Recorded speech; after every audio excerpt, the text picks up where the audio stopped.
ओम शांति। आज 7 जनवरी है। हमारा जनवरी तपस्या का मास बहुत सुंदर चल रहा है। हमें तपस्या करनी है और करानी है, योग युक्त जीवन बनाना है।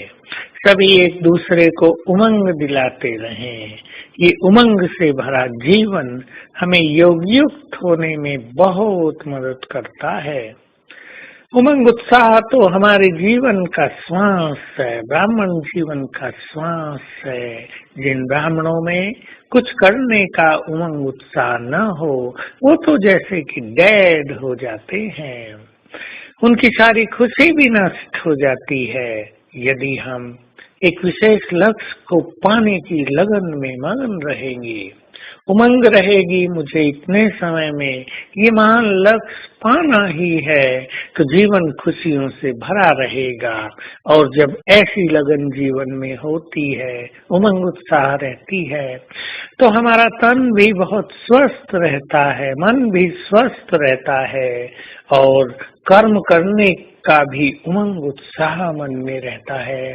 हम सोते भी उमंग उत्साह से हैं और उठते भी कुछ उमंगे लेकर हैं।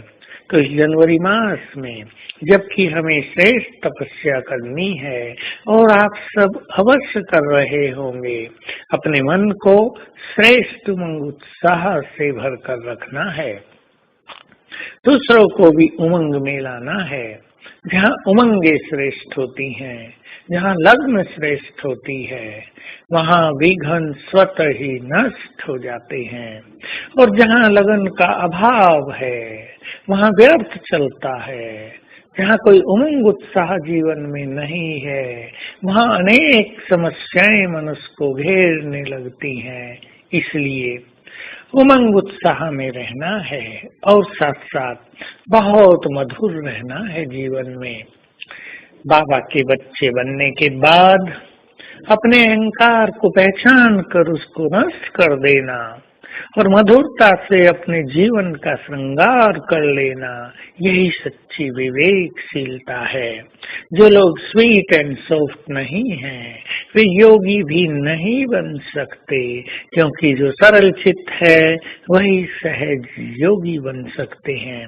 जिनमें सरलता का अभाव है, जिनमें अहम का भाव बढ़ा हुआ है, उन्हें योग युक्त होना नितांत कठिन रहता है।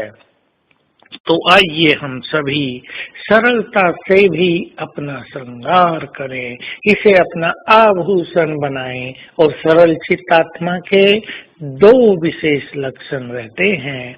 एक, समय पर आवश्यकता अनुसार स्वयं को मोल्ड कर देना, स्वयं को मोड़ देना, स्वयं को झुका देना, झुक कर निकल जाना और तेज गति से दौड़ना। और दूसरा लक्षण रहेगा, एक ने कहा दूसरे ने माना।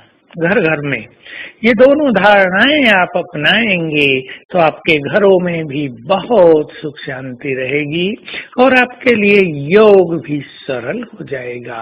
भगवान हमें भाग्य बांटने आए हैं। ऐसे समय, जबकि भाग्य बनाने का समय चल रहा हो, हमें अकड़ कर रहना ये शोभा नहीं देता। हम अपने को झुकाना सीखें। जो झुकता है वही दूसरों को उठा सकता है, जो झुकता ही नहीं है वो तो टूटता रहता है।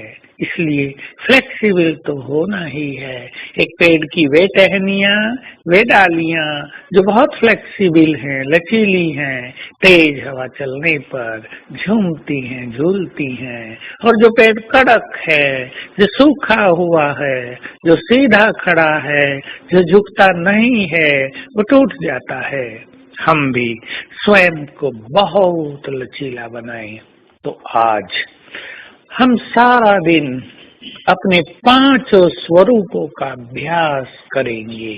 हमारा देव स्वरूप कितना श्रेष्ठ है, कितना पवित्र है, उसको अपने सामने देखकर संकल्प देंगे, ये हूँ मैं। अपने पूज्य स्वरूप को इमर्ज करेंगे। मैं साधारण नहीं, जन्म जन्म अनेक आत्माओं की मनोकामनाएं पूर्ण करती आई हूँ। ये है मेरा श्रेष्ठ ब्राह्मण जीवन। और अब मुझे बनना है फरिश्ता। अपने फरिश्ते स्वरूप को अपने सामने देखेंगे और उसमें स्वयं को समा देंगे। ऐसा अभ्यास सारा दिन करते हुए आज अपना दिन अच्छी तपस्या में व्यतीत करेंगे। ओम शांति।